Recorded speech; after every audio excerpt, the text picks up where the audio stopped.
Mas Agus, tadi kalau kita dengar ya, apa yang Mas Agus jalankan usaha itu tampaknya juga meskipun ada masalah, itu usahanya tapi berjalan. Nah, termasuk kemudian tadi bisnis banner yang waktu itu belum ada, kemudian Mas Agus menjalankan. Ini bagaimana Mas Agus melihat sebetulnya peluang itu dan cara melihat peluang bagaimana? Jadi seperti ini. Awal saya bermain perbankan itu tahun 2003 dan saya itu kan kalau ngerjain bordir komputer saya selalu ke Malang dan ke Surabaya. Dan alhamdulillah bisa di tahun 2006 saya baca peluang itu. Kalau saya setiap bulan harus maklumin pekerjaan bordir di luar kota, mana transportasinya, mana jamnya, mana ketepatan waktunya, ini kan susah. Akhirnya timbullah saya untuk mempunyai mesin bordir komputer sendiri. Dan alhamdulillah saya waktu itu pakai leasing saya di Surabaya. Dan itu tahun 2006 saya itu satu-satunya di kota Jember, bahkan setapal kuda waktu itu garment atau konveksi yang punya bordir komputer sendiri. Jadi peluang itu selalu sejajar dengan masalah sebetulnya. Ya, selalu ada masalah. Di mana ada masalah, kalau kita bisa ngasih solusi, maka kita jadi pemenang. Berarti pengusaha itu sebetulnya kalau kalau kita lihat semuanya itu mengambil keuntungan dari masalah-masalah yang dia temui, baik dia temui sendiri maupun mungkin orang lain. Oke. Waktu saya main banner juga sama. Jadi tahun 2007 itu kalau orang pesen banner, pesan sekarang jadinya besok atau 2 hari lagi. Ketika saya membuka, nggak bisa seperti ini. Pesan banner tuh ya pesan hari ini harus sudah hari ini, harus selesai hari ini seperti itu. Akhirnya ya udah kita beli mesin banner, kita tulis gede-gede itu. Pesan banner 1 jam jadi. Kebayang nggak orang pesen banner biasanya tunggu besok atau lusa baru jadi, ini 1 jam jadi. Seperti orang yang wah luar biasa konsumen saya waktu itu.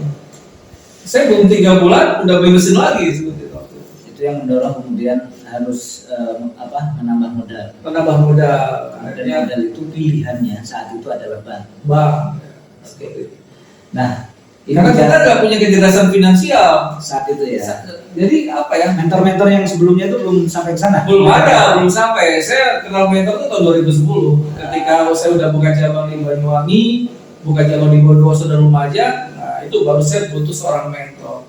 Seperti apa mengelola keuangan, seperti apa kita mengatur karyawan. Nah, pengalaman Mas Agus modal dari bank apa yang dialami Mas Agus?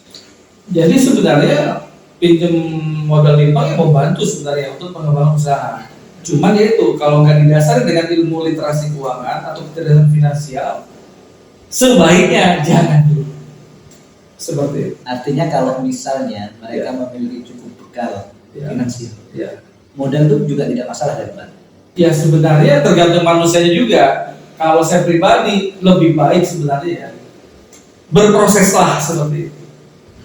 Kecuali kamu udah betul-betul settle, betul-betul bagus, silahkan melebarkan sayap, menambah cabang, kita silahkan.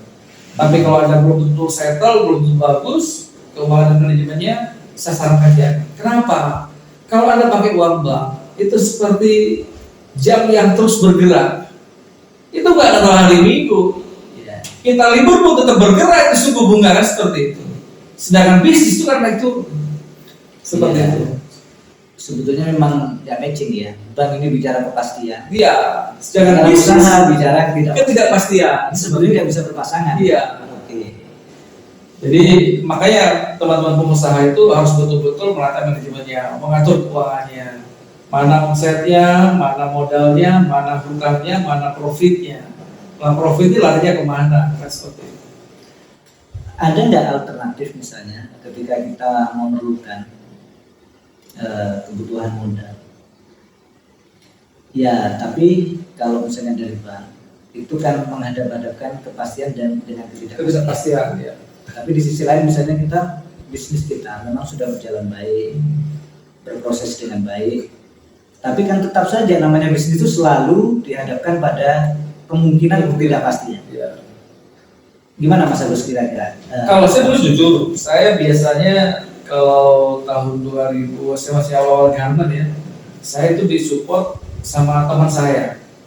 Jadi kalau pas saya ada kerjaan besar itu, saya dipinjemin sama dia uang. Selesai, saya kembalikan seperti itu. Kalau dan tidak ada perjanjian kita mau ngasih untuk berapa, nggak ada. Yang jelas saya bilang, bro, aku pinjeminnya untuk kerjaan ini, nanti kalau ada untung nanti saya share juga seperti itu. Oh iya. Dan dia fine aja. Gitu. Ini bukan bunga loh, dia share keuntungan saya katakan. Seperti itu. Kalau bukan dia kan malu, teman kok kasih bunga gitu. Iya. Tapi kalau dikasih keuntungan dia mungkin logis saja. Apa kira-kira sekarang atau mungkin juga nanti ke depan atau hari ini yang sudah dijalani itu pilihannya akan seperti itu, Mas Agus? Ya. Jadi saya saat ini saya punya hutang sekitar hampir 5 miliar waktu itu ya, dan alhamdulillah saya lulus tuh Agustus 2019. Jujur ya, beda banget orang yang punya hutang dan tidak punya hutang itu. Orang punya hutang itu dikejar tanggal. Jadi saya yakin semua pengusaha ya dikejar tanggal, apalagi udah akhir bulan, tanggal 25 duitnya kurang, nanti bingung sudah bisa hari seperti itu. Jangan disenggol, itu bisa marah itu gitu. Kalau sekarang udah nggak punya hutang, jadi bingung kadang. Kalau dulu jujur ya, ada uang di rekening sekian ya, jadi pasti ini uang bank. Kalau sekarang ada uang di rekening sekian, wah ini uang sendiri, uang pribadi seperti itu. Iya, oke. Ya, intinya kita harus menyiapkan diri untuk bisa mendalami ilmu manajemen, mendalami ilmu kecerdasan finansial. Untuk menjadi seorang pengusaha hebat, pengusaha masa depan harus seperti itu. Ya. Tidak boleh ikut-ikutan seperti itu. Ikut-ikutan tuh contoh ya, dulu pernah di Jember tuh sempat tren kursi sebenarnya Mbak Indah apa? Tela-tela. Jadi ini dulu di Jember sempat tren nih, namanya tela-tela ya. Itu hampir semua orang jual tela-tela, dan dalam waktu besar kan hampir semua tutup bareng seperti itu. Jadi nggak boleh kita coba-coba gitu. Jadi kita harus bisa apa yang disampaikan guru-guru dalam dunia bisnis ya, boleh kamu amati dia bisnis apa, ditiru juga nggak apa-apa, tapi tolong harus dimodifikasi seperti itu sehingga produkmu punya nilai lebih, sehingga produkmu punya beda dengan yang dijual pada umumnya seperti itu. Oke. Nah hari ini Mas Agus, ini sudah 2 tahunan pandemi. Bagaimana dengan bisnis Mas Agus sekarang? Jadi di masa pandemi saya yakin tidak ada usaha apapun yang tidak kena dampaknya. Pasti kena dampaknya. Cuma mohon maaf, mindset saya itu tidak seperti itu. Saya tidak pernah bermindset, wah ini pasar sepi sekarang nih, ini gimana kalau seperti ini? Nggak bisa. Kalau mindset kita udah bilang sepi, yakin mental kita juga down, semangat kita juga down, bahkan mungkin kecerdasan kita untuk melirik market atau menarget market udah habis gitu. Yang terjadi apa? Hanya mengikuti aja, mengikuti keadaan seperti itu, mengikuti pola pikir orang gitu ya. Kalau jadi pengusaha nggak boleh seperti itu. Tidak ada market sepi, tidak ada apa ini gara-gara COVID nggak bisa, tidak ada. Yang ada adalah bagaimana kau bisa mengoptimalisasi apa yang ada di pikiran kamu. Ya. Jadi bukan omsetnya yang lemah, mohon maaf, tapi pemikiran kita yang lemah yang nggak mau berkreasi seperti itu. Oke, Mas Agus sebagai pengusaha kan tentu memiliki catatan soal kinerja bisnis, misalnya. Nah, ini kita bicara hal yang objektif, real.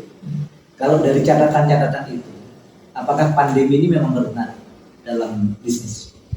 Ya, bisnis Mas Agus. Saya rasa berpengaruh sekali ya. Pandemi itu berpengaruh. Cuman kalau dibilang saya, alhamdulillah, karena bidang yang saya tekuni bidang hobi. Saya produsen jersey motocross dan jersey MTB, semua jenis olahraga saya produksi jersey-nya. Jadi di saat pandemi justru orang kan yang meningkatkan imun ini.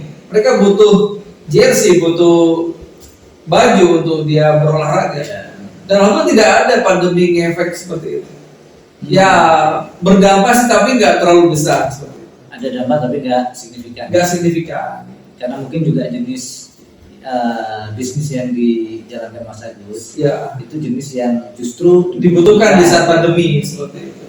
Oke. Dan alhamdulillah dengan adanya media sosial, marketplace itu amat sangat membantu semua UKM dan pengusaha untuk bisa menjual produknya di marketplace di tingkat nasional.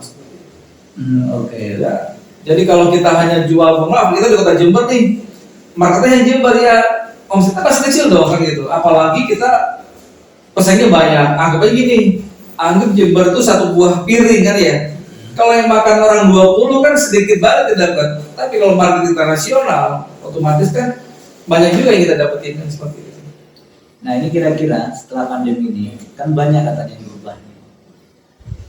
Ada nggak kira-kira yang akan berubah dengan dengan bisnis yang kita jalani sejak pandemi dan mungkin ke depan ya? Pertama kan soal digital ini kan makin lama itu tampaknya makin cepat. Itu. Polanya, perilaku dan sebagainya menjadi ya. Ini Mas Agus membaca bagaimana? Jadi kalau dalam usaha saya dari mulai tahun 2018 usaha saya sudah menggunakan digital marketing. Oh gitu. Usaha saya. Jadi di saat sekarang saya lebih mudah sudah menjalankan karena di awal tahun 2017 kita sudah memulai, 2018 sudah memulai seperti itu dengan memanfaatkan seperti Facebook, Instagram dan lain-lainnya seperti itu. Bisnis jersey ini tingkat kompetisinya bagaimana? Jadi kalau saya pribadi berkompetisi ya, kalau saya pribadi berkompetisi, mohon maaf saya nggak bisa berkomunikasi di level lokal Jember, saya nggak suka seperti itu. Karena kami bergandengan tangan, ayo kita hajar market Indonesia, kita hajar bareng-bareng, kita kuasai, kita berjember lebih maju seperti itu. Jadi kalau saya lebih senang berkompetisi di level nasional. Ruangnya dilebarkan ya? Ruangnya dilebarkan. Kalau cuma di tingkat lokal itu kita nggak bicara soal persaingan. Nggak ada. Ya. Terus satu lagi, sebenarnya teman-teman sahabat diri banker ya. Sebenarnya tidak ada kata tidak bisa, tidak ada kata tidak mungkin. Selama ini ketika saya ikut tender, ada event nih di Kalimantan, saya berangkat ke sana. Yang bermain itu hanya 3 orang rata-rata. Kebanyakan teman-teman Jakarta, Bandung, saya. Kadang Bandung, saya, Solo. Oke. Orang 3 itu. Dan rata-rata kita masih sering menang. Kenapa? Di Jember ongkos pekerjaannya masih murah seperti itu. Oke. Contoh nih ya, seandainya dalam satu baju ongkos jahit di Bandung taruhlah 6.000 per produk. Di Jember masih bisa 2.000. Berarti sisa 4.000. Bagi seorang pengusaha 4.000 di profitnya seperti itu. Tapi bagi teman-teman di Bandung ini yang belum profit itu 4.000 itu belum profit dia. Dia harus bisa 8.000 atau bisa 10.000 baru dia profit seperti itu. Jadi sebenarnya kita masih punya banyak peluang. Jadi teman-teman sahabat banker yang mau usaha, ayo kita main-main ke luar pulau. Insya Allah di sana banyak pulau-pulau yang bisa kita mainkan. Oke, Mas Agus ini tetap yang tadi ya. Bagaimanapun usaha itu niscaya bertemu dengan para pesaing. Nah, Mas Agus melihat menghadapi hal seperti itu bagaimana? Ya. Persaingan itu bagaimana? Yang jelas persaingan bisnis pasti ada, kan ya. Tapi saya belajar dari mentor-mentor saya tidak pernah bermain di level saling perang harga. Saya tidak pernah. Jadi kalau si A jual 10.000, saya harus 8.000. Si A 8.000, saya harus 6.000. Saya tidak seperti itu. Justru saya sekarang lagi memikirkan produk-produk yang lebih mahal dari apa yang saya jual sekarang. Dengan menambah kualitas, menambah packagingnya, menambah segala sesuatunya, sehingga bisa menghasilkan produk yang branded dan bisa diterima oleh market saya seperti itu. Jadi bicara soal value sudah ya? Iya, udah nilai bicara soal nilai tambah sudah yang kita bicarakan. Iya. Artinya kalau kita menghadapi persaingan, sebaiknya kita mulai berpikir soal nilai tambahnya kita keluar dari ruang-ruang persaingan yang sempit seperti itu. Jadi kalau orang bilang ini harus diturunin harganya, mohon maaf, udah bukan saatnya kita berpikir seperti itu. Karena market di Indonesia itu jarang banget mereka nanya harga. Saya rasa kalau market nasional tuh mereka tanya harga ya nggak lebih dari 20%. Selebihnya mereka tuh tanya kualitas. Ada nggak yang lebih bagus? Pertanyaannya, kalau konsumen tanya lebih bagus berarti lebih mahal dong. Iya, oke. Seperti itu. Baik. Jadi artinya masa pandemi juga tidak boleh dibaca sebagai sebuah Kemunduran. beban atau masalah. Ya, Bacalah selalu peluangnya seperti itu. apalagi pengusaha memang selalu melihat peluang di setiap masalah. Ya, Gitu. itu pengusaha itu. Makanya saya bilang, kalau ada pandemi Anda bilang sepi, sebenarnya bukan situasi nasional yang sepi, otak kita lagi sepi. Oke. Tidak ada ide yang dijalankan. Iya. Kalau idenya nggak jalan, ya otomatis sebenarnya sepi dong kan gitu. Sampai titik ini Mas Agus masih punya obsesi apa, Mas Agus? Jadi saya sekarang punya obsesi bikin produk-produk yang berkualitas yang harganya itu menyaingi atau sama dengan produk-produk asing seperti itu. Maksudnya luar Indonesia. Luar Indonesia, produk impor seperti itu. Karena produk impor untuk baju motocross, mohon maaf saya sampaikan, atas bawah itu masih berkisar sekitar 1.800.000 sampai 3,5 juta celana sama jersey ya. Oke. Nah, kalau kita bisa bikin produk yang sama, kita bisa pasti jual harga lebih murah seperti itu. Kenapa? Mereka udah kena rantai produksi, rantai distribusi seperti itu. Terlalu panjang. Kita tidak seperti itu. Oke. Jadi ya paling kita baca peluang seperti itu. Kalau tadi Mas Agus singgung misalnya soal peluang, kemudian harusnya kita kerjasama dan sebagainya. Ini kira-kira Mas Agus punya peluang apa yang bisa dikerjasamakan? Mungkin teman-teman Banker kan juga bisa mengikuti ya atau melihat ini. Kira-kira di mana? Kalau harus membaca peluang dan misalnya sesuatu yang bisa dikerjasamakan. Yang jelas begini, teman-teman Banker semuanya, di bisnis saya pun bisa kita bekerja sama. Dengan cara apa? Market saya itu nasional dan mungkin brand saya sudah banyak dikenal off-roader di Indonesia. Jadi mudah sekali saya teman-teman Banker kalau mau menjual produk saya juga. Ini salah satu cara ya. Kalau Anda menjadi seorang pengusaha, Anda hanya bisa mencari uang. Mohon maaf, Anda itu pengusaha level yang paling bawah. Kalau hanya bisa mencari uang, seperti itu. Sekarang bagaimana supaya kita ingin menjadi pengusaha zaman sekarang, pengusaha milenial seperti itu? Maka kita harus bisa melipat gandakan uang seperti itu. Nah, pertanyaannya, bagaimana melipat gandakan uang? Kita kan bukan Kiai Probolinggo kan gitu. Saya bukan Kanjeng Dimas kan gitu. Jadi kita ini gimana caranya melipat gandakan uang? Contoh nih, kita punya produk nih, kita punya target, punya omset, anggaplah harus terjual 1.000 produk dalam 1 bulan. Oke. Pertanyaannya, kalau kita jual pribadi berat dong kan gitu. Mau nggak mau kita harus memperbanyak agen kita seperti itu. Oke. Salurannya juga banyak ya. Diperbanyak. Kalau banyak agen, insya Allah omsetnya bisa tercapai. Tinggal kita bagi di daerah mana agennya nih harus saya tancapin kan gitu, sehingga omsetnya saya bisa tercapai. Jadi intinya seperti ini. Kalau kamu jual sendiri, kamu mungkin maksimal jual sebulan hanya 100 atau maksimal 500. Tapi kalau punya banyak agen, maka bebanmu akan semakin kecil, akan semakin ringan beban kamu. Karena apa? Mereka membantu untuk mendapatkan omset kita. Jadi Mas Agus juga channel juga gitu ya? Ya seperti itu. Jadi kalau bahasa sekarang itu apa? Reseller ya. Oke. Bahkan kemarin saya sempat bermimpi tapi di saat saya terbangun, saya menginginkan punya mimpi 50.000 reseller. 50.000 reseller. Oke. Kenapa kok sebanyak itu? Produk turunan saya banyak gitu loh, tidak hanya jersey kan gitu. Kebayang nggak kalau kita punya reseller 50.000? Kalau salah 50.000, 1.000 aja reseller kita kan ya? Mas-mas reseller dalam sebulan menjual 30 item produk. Berarti dia omset kita 1 bulan sudah 30.000 item produk. Kalau 1 bulan 1 item produk kita bisa untung taruhlah 100.000 ya, berarti kita sebulan bisa profit 3 miliar. Iya. Bisa nggak kita untung 100.000 per produk? Bisa banget. Dengan cara apa? Ya menaikkan nilai tambah di produk kita seperti itu. Oke. Ya. Jadi sekarang ini sebetulnya Mas Agus di Jerman itu sudah produksi ya? Sebetulnya. Ya, saya diproduksi, kita dari segala macam, ada t-shirt, kemeja, segala macam gitu. Dan brandnya memang F1 semua? Ya, brandnya First One, dan kita juga produksi sesuai dengan kadang gini.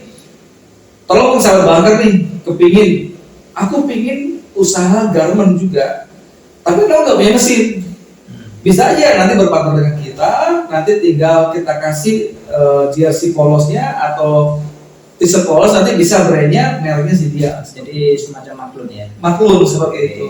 Jadi istilah maklun itu istilah di Bandung biasanya. Iya. Maklun itu lempar sana, lempar sini. Jadi kalau di Bandung itu kalau kita lagi beli kain, motonya di sini, nyablonnya di sini, jajan di sini, di packing sendiri seperti itu. Maklun namanya kalau di Bandung seperti itu. Iya. Ya, luar biasa nih sejak tadi ini ceritanya. Hampir hingga Z ini sudah. Ya, bisa dibilang seperti itu ya. Mas Agus di ujung acara ini ya, kita yang ini. Mas Agus bisa nggak kasih singkat kepada teman-teman banker, kepada mereka yang belum berbisnis tapi punya keinginan bisnis, lalu mereka yang sudah berbisnis dan tentu mereka hari ini sedang menghadapi banyak pengalaman bisnis yang tentu mungkin Mas Agus sudah pernah alami pahit-pahitnya dan sebagainya. Dan mereka yang juga mungkin hari ini sudah mungkin rasanya lancar di bisnis. Nah, mungkin bisa nggak dikasih pesan supaya bisnis yang akan mereka atau keputusan yang mereka ambil ke depan itu adalah keputusan yang akan memberikan kebaikan, bisnisnya bertumbuh, berkembang dan tidak mengalami hal-hal yang mungkin kurang baik di alam bisnis. Itu aja. Silakan. Jadi buat sahabat banker, saya menyampaikan, kalau kamu ingin jadi pengusaha yang hebat, kalau kamu ingin jadi pengusaha yang sukses, pelajari kecerdasan finansial, pelajari literasi keuangan, pelajari manajemen. Kalau kamu nggak bisa, nggak ada masalah, jualan aja dulu. Jualan dikencengin, nanti manajemen bisa kamu belajar. Bisa hire orang, bisa bayar orang, seperti itu. Tapi pesan saya satu, Anda sebagai seorang pengusaha harus penting itu mempunyai kecerdasan finansial sehingga Anda bisa terus bertumbuh. Tapi kalau Anda hanya jualan tanpa punya kecerdasan finansial, saya jamin tidak akan lama. Kalau toh bisnis Anda masih bisa bertahan terus, tapi saya yakin bisnis Anda jalan di tempat. Anda hanya sibuk, Anda hanya terbuai sibuk dengan keadaan yang ada. Susah untuk Anda menjadi yang lebih baik. Tapi saya yakin kalau Anda punya kecerdasan finansial, saya yakin usaha sampean, usaha Anda semuanya, sahabat banker akan semakin tumbuh, semakin mudah, semakin tumbuh. Kalau sahabat banker nanti kepingin ada mentornya, banyak di Kota Jember ini. Nanti Pak Dima sebagai Apa itu?